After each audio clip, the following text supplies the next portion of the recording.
Honorable Winnie Odinga, previous chairs of CMD, standing on the protocol already observed, but allow me to mention that Kenya Women Parliamentarian Association is represented here, Kewopa.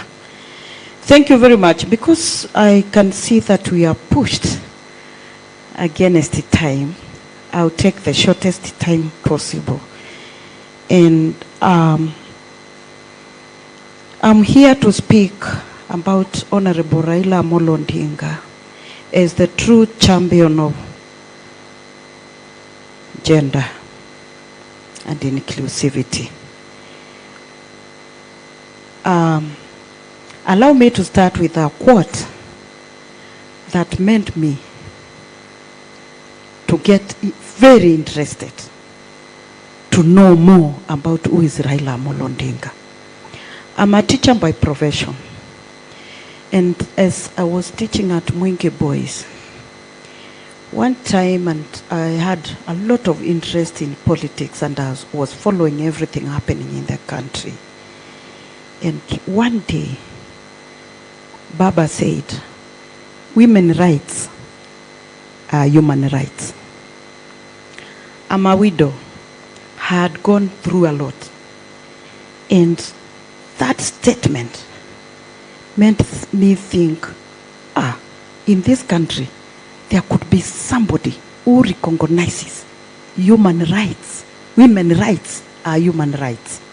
From that moment, I started following everything Baba said and anything that he did, and got more interested in politics.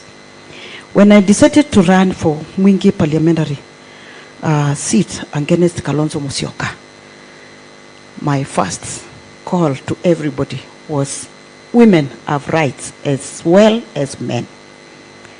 Ladies and gentlemen, distinguished guests, fellow leaders, today we gather not just to mourn, but to honor a giant, a man whose life reshaped the political, social, and democratic landscape of our nation.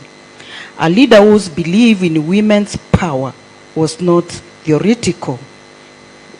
It was lived, practiced, defended, and institutionalized. Today, we honor our party leader, former Prime Minister, our Baba, the Ninkima, RAILA Odinga. I stand before you as a nominated senator today by Orange Democratic Movement. But more importantly, I stand here as one of the countless Kenyan women whose political journey exists because RAILA Odinga believed in women. Within ODM, there exists a powerful and vital wing, the ODM Women League. I am deeply honored to serve as its national chair, a position that grants me the privilege of representing women at ODM Central Committee and every other governing organ of the party. Baba's early sacrifices opened political spaces for women. We know Baba is known to have stood by all women political leaders and women who have been given space, either by election or by nomination. Baba stood by them. Countless women. Honorable Charity Ngilu, who comes from my county, the late Phoebe Asio, and others, Mother Karua, countless women.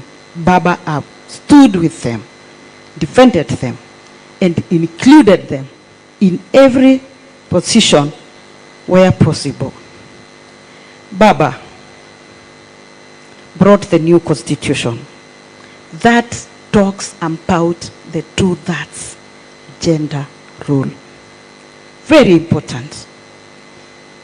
If it were not for that push to have a new constitution, we may not have positions of nomination where I stand today as a nominated senator, and others at different levels, from the county assemblies to the National Assembly to the Senate women getting chance because Baba fought for new constitution which talks and defends women rights and women inclusion.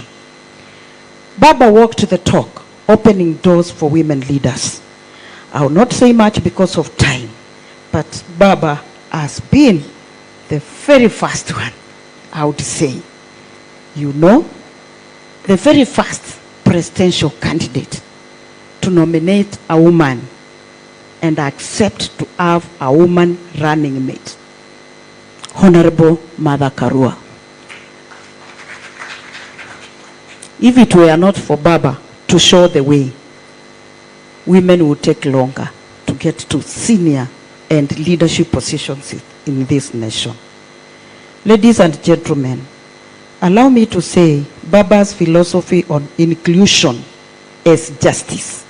Women could be left out, not only on elective positions, but also on appointed positions. I would say, like Professor Larry, I had also prepared a long speech to talk about all the flowers that I feel as women of this nation we should give Baba. But surely because of time, Baba talked of inclusion for women from all parts of this country. When Professor was counting on women, I had to remind him that a woman from Turkana, and the first one for that matter, sits today as a cabinet secretary, courtesy of Baba. Friends, I would say the seventh point is our calling. And the calling is implement the 2/3 gender rule. As we honor Raila's legacy, let us remember this. Gender equality did not begin with us, and it must not end with us. Our duty is to defend the 2/3 gender rule, women's seats in leadership, women's rights in law, policy, and practice, and the political space Baba fought for. So hard, we must expand it. Let us finish the work he started. Let us build the Kenya he envisioned. A Kenya where a girl's dreams are not limited by her gender. A Kenya where women lead at easy and sit at decision-making table. A Kenya where equality is not negotiated but guaranteed. In closing, I'll say this. In Kenya, we must know that women and men are equal and can lead. Honorable Winnie, apart from being a political leader and a politician, I'm also a preacher. I would call myself also a seer. You carry the spirit of Baba Raila Odinga. Your gender will not limit you. Stand firm. Finally, I would say this. Baba believed in the leadership of women from all walks of life. Women who sit at boardrooms. Women who are educated.